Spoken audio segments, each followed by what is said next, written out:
Buenos días, estamos nuevamente en el programa Petróleo y algo más. Domingo 27 de noviembre, se va terminando el año. Bienvenido, Mariano. Buenos días. Buenos días y un gusto estar nuevamente en este importante programa alternativo.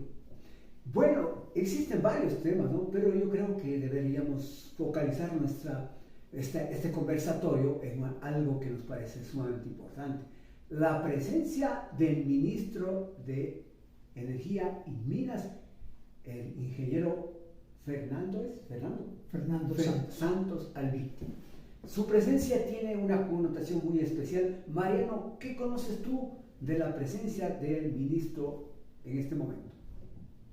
Bueno, este es un ministro que ya ocupó esta cartera de Estado en el año 1987, en la época de Febres Cordero.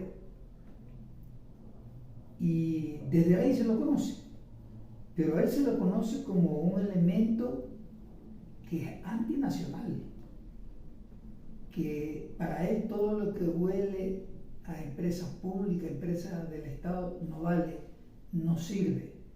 Para él todo lo que es extranjero, eso sí sirve y eso sí vale. Bien, y ahora último, se han presentado dos denuncias. Yo diría la una más fuerte que la otra. Hablemos de la menos fuerte. La menos fuerte es aquella que decía que Santos Albite tenía activos en paraísos fiscales, concretamente en las Bahamas. Esto como producto de una denuncia de un periódico español. Según Santos Albite, él se posesionó el 31 de octubre, es decir, hace poco menos de un mes. Cerca de un mes. Pero el 28, 3 días antes, él ya presentó la renuncia como directivo, como presidente de esa empresa offshore que queda en las Bahamas. Ahora habrá que ver, ¿él era solamente directivo o también tenía acciones? Eso tiene que investigarse. Pero el asunto no queda ahí. El asunto es que hay otra denuncia, y esta sí creo que tiene bastante más asidero, a través de la cual se dice que Santos Albite en el año 2020, en marzo del 2020, cuando fue nombrado asesor del ministro de Energía de ese entonces. El ministro de Energía de ese entonces era René Ortiz, el presidente Lenín Moreno. Ahí fue nombrado asesor, es decir, funcionario público. Pero resulta que en su declaración de bienes y cosas por el estilo, en la declaración que tiene que hacer en la Contraloría, ahí no consta pues esto de este puesto directivo, por lo menos, que ha tenido en este paraíso fiscal en las Bahamas, porque según él mismo declara, recién renuncia hace 3 días antes de posicionarse, ahora como ministro, es decir, el 28 de octubre. Es decir, en marzo del año 2020, él ya había incurrido en esto que los abogados llaman perjurio, porque él no declaró la verdad, por lo cual incluso él puede ir a la cárcel. Bueno, me parece importante esta situación, un poco me llama la atención. Es decir, este gobierno se ratifica una vez más con la presencia del ministro de Energía, pues se trata de un privatizador, se trata de una persona entreguista y por supuesto se ajusta bien a lo que plantea el presidente de la República. Pero aquí existe una inquietud, no sé si Mariano tú puedes absorber esta inquietud. ¿Cuál era el nombre de la empresa offshore de las Bahamas? Porque nada raro sería que haya estado también comercializando la venta de crudo ecuatoriano. ¿Es posible esa situación? Sí, no recuerdo ahorita exactamente el nombre de esta empresa, pero es evidente que Santos Albite siempre ha estado involucrado con empresas petroleras extranjeras. Él ha sido abogado de empresas extranjeras. Él lo ha declarado paladinamente, no tiene ningún empacho en decir eso.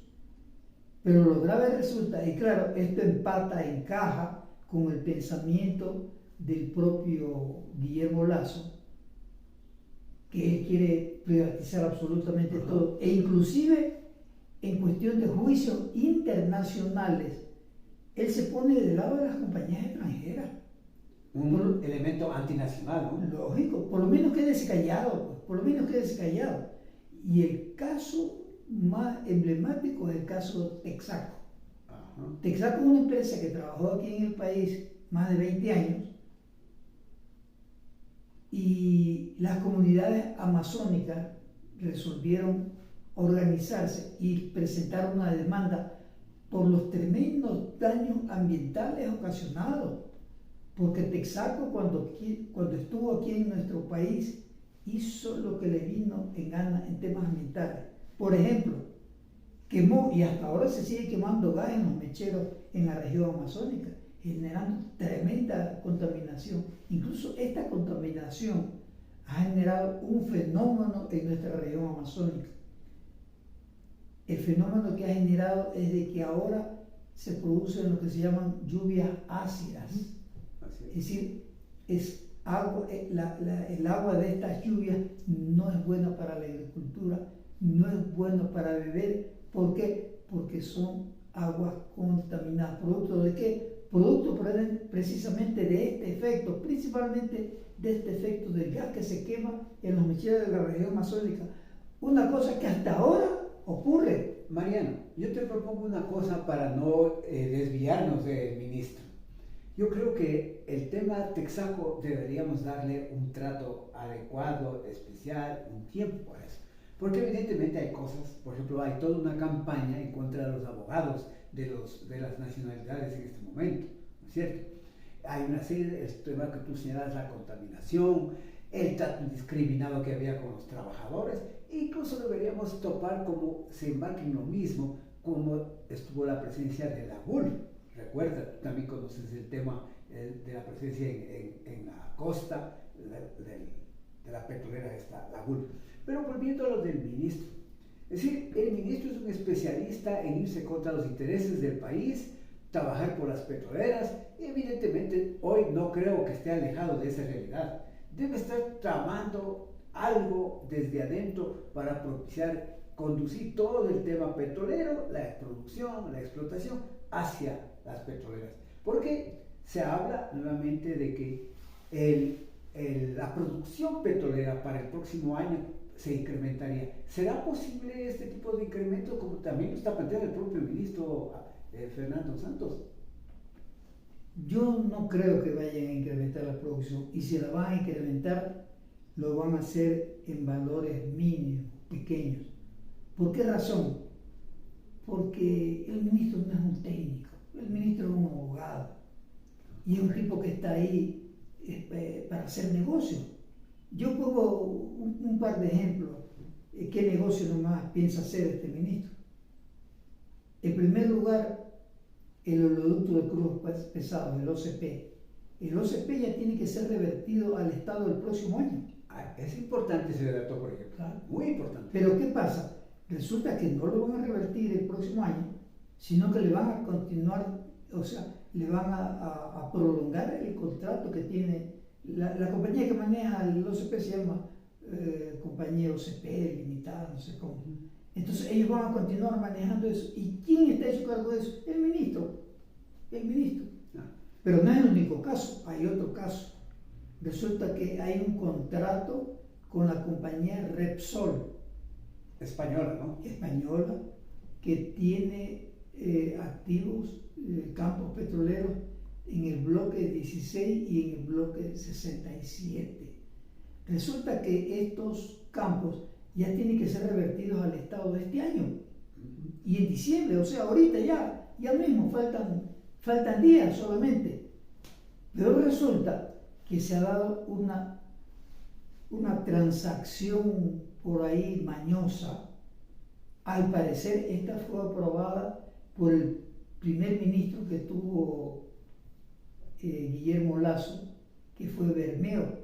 Bermeo aprobó una transacción hecha en el extranjero, en donde una empresa le compra las acciones o los derechos a Repsol, a sabiendas que ya ahorita en diciembre se termina el contrato. Y ahorita hay una tremenda disputa legal. Y no es nada raro, que esa compañía que se llama New Stratum, no sé cómo, o Petrolia, también se llama, porque ya no se llama ahora Repsol, nos presenta una demanda en el CIADI, pues.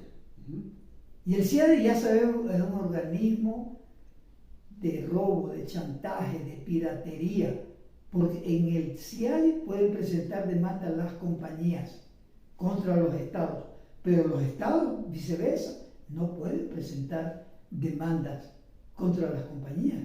Y ahí hemos perdido algunos casos. Vale. Incluso en el presupuesto para el año 2023 ya conta un rubro ahí de algunos miles de millones de dólares para el pago precisamente de las indemnizaciones por este problema del CIADI. ¿Y quién los trajo de regreso al CIADI del Ecuador? Los trajo Lazo. ¿Con la anuencia de quién? Con la anuencia del actual ministro. Entonces, estamos también frente a este problema. Aparte de que Santos Alvite está empujando decididamente, lo cual los ecuatorianos tenemos que reaccionar, la privatización de la refinería de Esmeralda y la privatización del campo más productivo y más rentable que tiene el Ecuador, que es el campo petrolero Sacha. Así que, ojo, alerta ecuatoriano, no dejemos que nos roben el patrimonio nacional.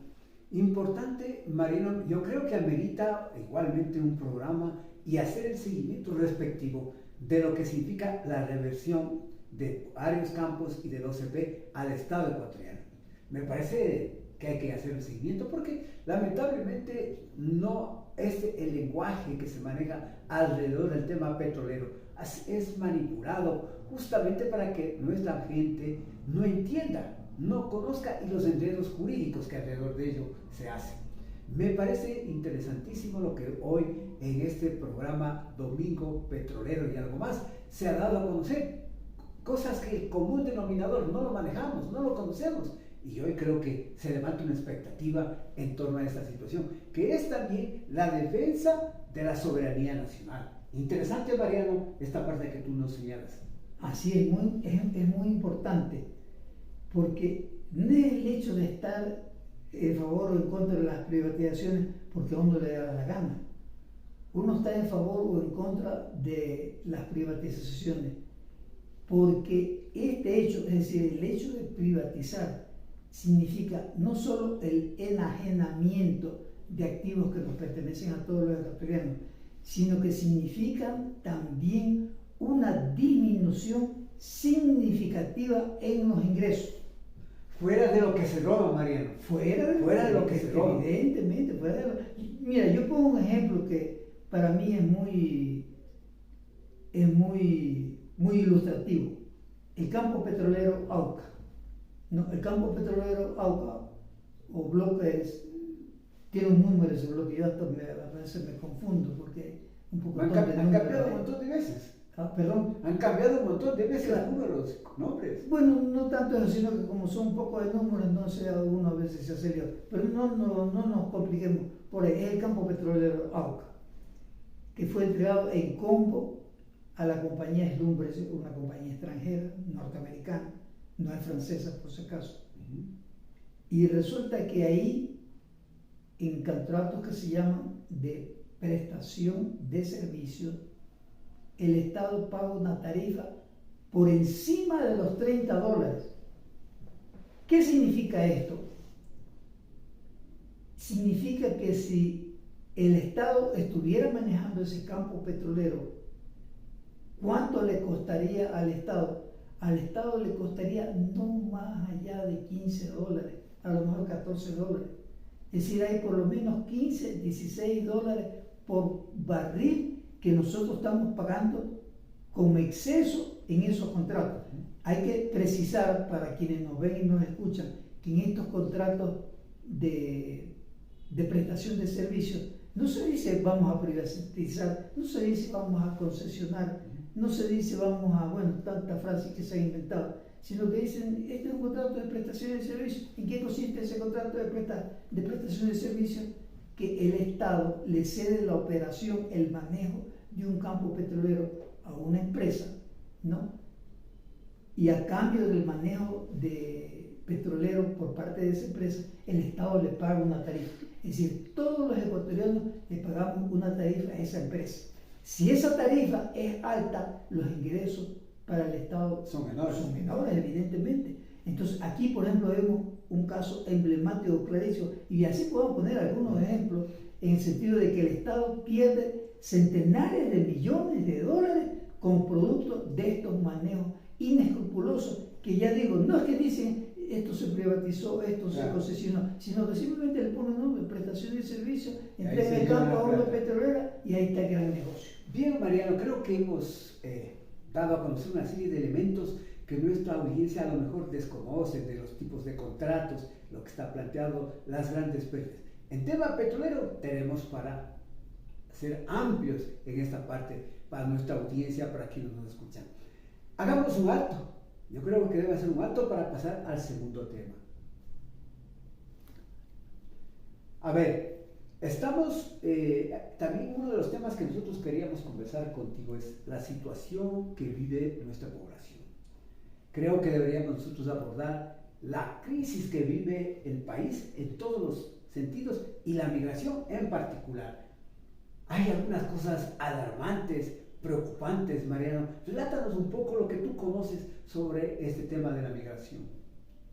Bueno, hay un dato muy preocupante que he revelado yo, la verdad ese dato no lo conocía, es revelado por el periódico, por el semanario En Marcha, que es la edición de esta semana, en donde ahí se dice que en un periodo bien corto, entre enero del 2020 y julio del presente año, han muerto nada menos que 5.000, no personas, niños, 5.000 niños ecuatorianos han fallecido en la frontera entre México y Estados Unidos. Niños, yo llamo la atención a esto porque se trata de niños, de adolescentes. Y se estima que este año 2022, ya han emigrado. Bueno, no sabemos si han logrado entrar a Estados Unidos o si es que se han quedado en México, cuántos habrán ingresado, cuántos no. Cerca ya de 100.000 ecuatorianos, que arriesgan su vida, la de su familia, prácticamente el poco dinero que tiene lo botan, ¿no? Porque tienen que pagar los coyoteros, eso es lo que cuesta hacer eso. 25.000, 30.000 dólares por persona cobran los coyoteros. Sí, es increíble. Entonces, es la cantidad de gente que está saliendo del país. Es decir, Lazo se va a caracterizar de aquí a corto tiempo en ser el causante, o por lo menos co-causante, de dos fenómenos altamente migratorios. La del feriado bancario del año 1999, en donde, si bien él no fue el responsable directo, porque el responsable directo, ya lo sabemos, fue Yamil Mahuad, pero Guillermo Lazo era el superministro de Economía, pues, de ese gobierno. Entonces, él es corresponsable de la migración, se estima, no sé, algo así como 2 millones de ecuatorianos que salieron en ese periodo, entre el 1999 y años subsiguientes, 3-4 años subsiguientes. Y ahora estamos asistiendo a un fenómeno parecido, pero él ya no ahora como coautor, sino como autor directo, porque él es el causante directo de lo que está pasando en el país.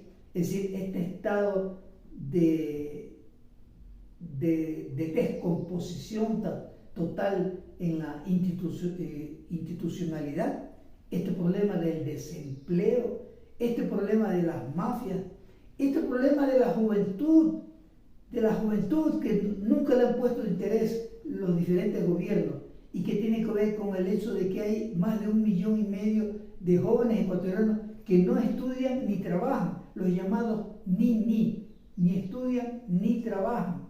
Y claro, ellos son caldo de cultivo para estas empresas mafiosas, pues, que los corrompen con dádivas, con cosas, qué sé yo, que ellos no tienen, ¿no? Porque son niños y jóvenes que viven en barrios pobres o de extremada pobreza. Entonces, ellos son reclutados por estas bandas del narcotráfico. Y claro, hay otros ecuatorianos que quieren salirse de este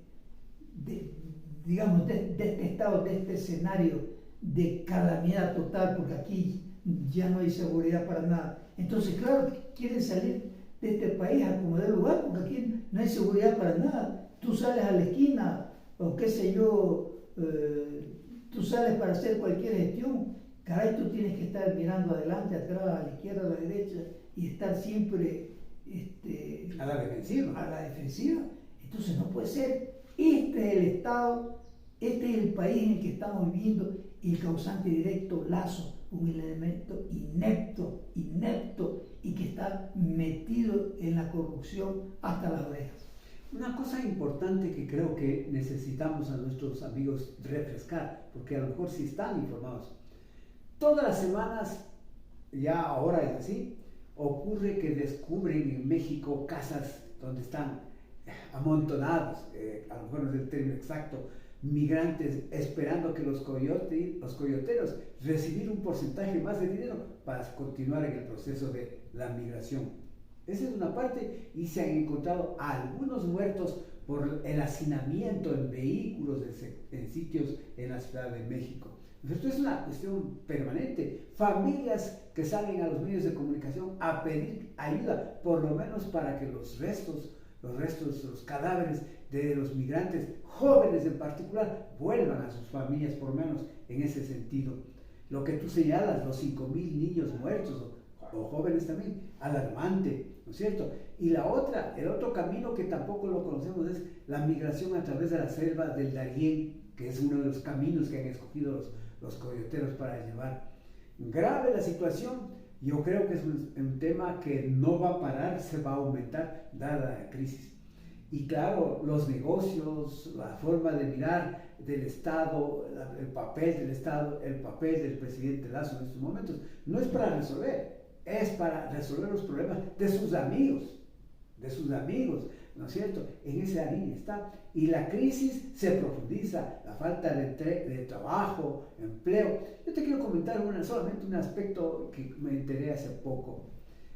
Una agrupación de dirigentes de una organización social estuvieron con la ministra de Vivienda y le dijeron que por qué construyen en unos cantones de la provincia de Cañar vivienda, cuando ahí en esa provincia no hace falta construir. Fueron que construyeron. La gente dijo, no, si aquí no se debe construir, porque los migrantes tienen mejores casas que lo que está ofreciendo el gobierno nacional. Entonces van y construyen donde no se necesita, cuando las necesidades son en otra parte. Debe ser un problema de negocios principalmente, ¿no? La visión empresarial, con tal de que salga y donde sea, que me paguen a mí. Eso es todo. Sí, es evidente, o sea, ya lo hemos tratado en programas anteriores. Este es un gobierno dedicado única y exclusivamente a los negocios. A Guillermo Lazo le importa un comino el país, le importa un comino la salud, la educación, no le importa nada. Un ejemplo es lo que viene pasando, por decir algo, con la salud. ¿Cómo es posible que teniendo a un vicepresidente que es médico, no, la salud está en este estado de calamidad, sin medicina en los hospitales, sin la infraestructura necesaria, sin los insumos?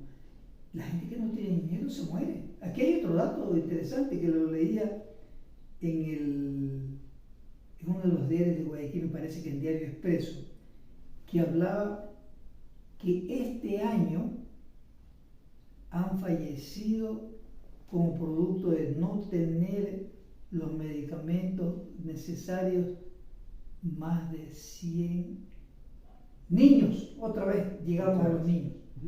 Niños, porque no tienen cómo hacerse los tratamientos, principalmente contra el cáncer. Y eso solo en datos recogidos en un cierto sector de Guayaquil, no sabemos en otras partes del país, en Guayaquil, digamos en Quito, Cuenca, Manabí, etcétera, etcétera. Es decir, ¿cómo es que teniendo un ministro de salud, tengamos una salud tan calamitosa y en este estado realmente de colapso? Porque da coraje. A mí personalmente me tocó vivir hace pocos días, porque yo estuve, por una afección tuve que internarme en el Andrade Marín. Yo pude vivir en carne propia. Ciertos medicamentos no hay, uno tiene que ir a comprar. Las citas para determinada consulta te la dan de aquí a 2, 3, 4 meses. Las citas para determinadas operaciones o exámenes igualmente te la dan para 3, 4, 5 meses. Mucha gente se muere. Mariano, yo te quiero hacer una pregunta. ¿Existirá vicepresidente de la República?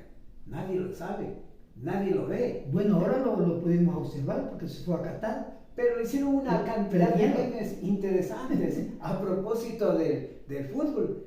Recuerdo uno que decía, ¿no?, que sentado en unas bancas le decían, habían hecho el meme que le quieren dar un camello, y le ha dicho, no, yo no quiero camello, a mí no me gusta trabajar. Eso le han dicho. Es decir, es un elemento desconocido. Ha pasado que ahora un poco se entera el Ecuador que hay vicepresidentes porque va a Qatar, porque va a haber fútbol, por eso se entera, pero en el país, ¿quién sabe qué hace? A más de este tipo de cosas, ¿qué más hace? Nada, Mariano. Es decir, estamos en un gobierno sin gobierno, en un gobierno que da patadas del ahogado, que no sabe hacia dónde ir, no tiene rumbo, que se enreda, que hace una cosa y ofrece otra. Fíjate, luego del paro indígena popular de la CONAIE, ¿no es cierto?, y otras organizaciones sociales, planteó que iba a la condonación de la deuda, pero arregló seguido, dice, no, ya no vamos a la condonación, eso no, porque el Estado va a perder, y dice el ministro de Finanzas, no, eso no va, porque el Ecuador pierde 190 millones de dólares. Es decir, no les importó la vida, no les importó el acuerdo, simplemente se retractaron y hoy no quiere cumplir. La FENOCIN plantea la posibilidad de ir a hacer nuevas acciones en contra de esta decisión del gobierno nacional. Y sobre todo una cosa que hay que recalcar, yo eso siempre lo recalco, que Lazo miente por cada diente. Qué manera de mentir. Yo realmente, revisando la historia de los últimos presidentes del Ecuador, no he encontrado un presidente que haya mentido tanto y que siga mintiendo.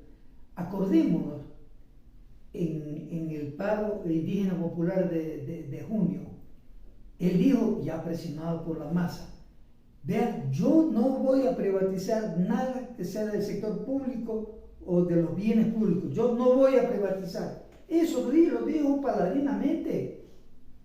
¿Y qué pasa ahorita? Está empujando pues la privatización de la refinería Esmeralda, la privatización del campo petrolero Sacha.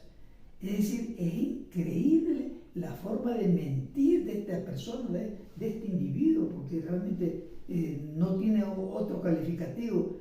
Y por eso es que la gente en las encuestas, eso se refleja en las encuestas, la gente no le cree. Creo que la credibilidad del presidente no rebasa el 10%, y es producto de eso. Y así podemos repasar todo un historial largo de mentiras y más mentiras. Es decir, este es un gobierno que se maneja en base a los negocios y en base a las mentiras. El pueblo ecuatoriano, que es muy hábil, es muy creativo, también le acuñó otra situación a propósito del Campeonato Mundial de Fútbol. Cuando se enteraron que el presidente Lazo era invitado a Qatar, salieron los memes, que el Salado no vaya, que no vaya el Salado ahí porque nos complica la presencia de esta selección. La selección que ha venido jugando un papel importante, Mariano, ¿no es cierto?, es digno de felicitar a los muchachos, a la juventud que está ahí.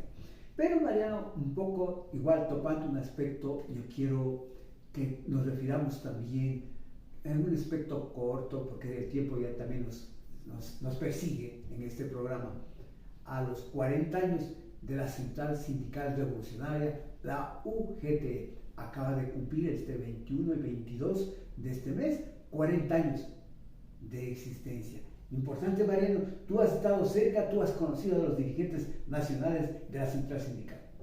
Claro, en mi calidad de ex dirigente de los trabajadores petroleros, me ha tocado estar muy de cerca con esta central revolucionaria. Yo digo, es la más importante del Ecuador y que tiene que jugar un rol protagónico fundamental en lo que es la transformación del país. Muchos ecuatorianos, muchas organizaciones políticas, sociales, estamos interesados en el cambio, en la transformación socioeconómica del país, y una central de trabajadores tiene un rol destacadísimo porque juegan un rol protagónico en esa transformación. En este sentido, mi saludo efusivo a esta central para que siga adelante, porque su papel está en pleno trayecto, pero yo creo que pronto estaremos por culminar cuando lleguemos a la conquista del poder. Muchas gracias, amigos, amigas. Ha sido el programa Domingo Petrolero y algo más. Mariano, muchas gracias. Nos veremos. Buenos días y hasta el próximo domingo.